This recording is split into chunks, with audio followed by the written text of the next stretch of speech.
G'day everyone, Scott here from One Green Thumb Gardening in Toowoomba. Today I just wanted to show you a quick trick that I discovered the other day while trying to sharpen these Stihl micro chains.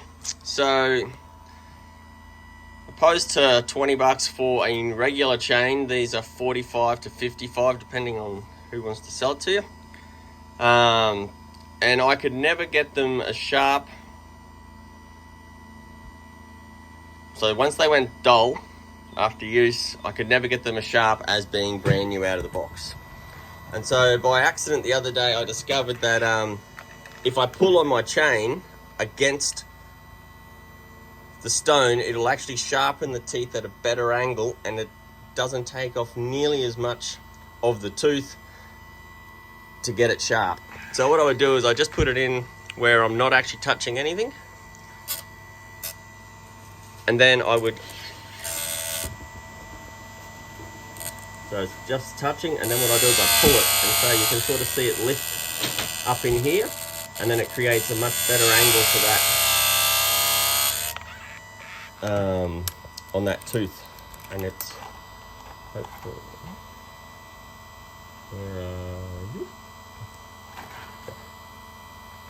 So, I don't know if you can quite see that.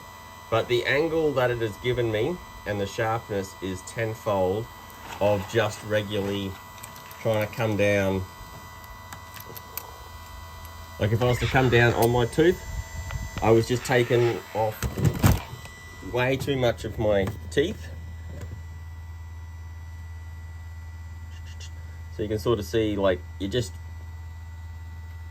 yeah, I was just taking way too much off my tooth, and they just, yeah, become useless pretty quick. So that's what I discovered the other day. So thanks for watching One Green Thumb Gardening. Thanks to all my viewers and subscribers. If you like the content, subscribe. Also love to hear your feedback and your comments. If this trick does work for you, let me know. It'd be great to see how you find it. Thanks for watching and have a beautiful day. See ya.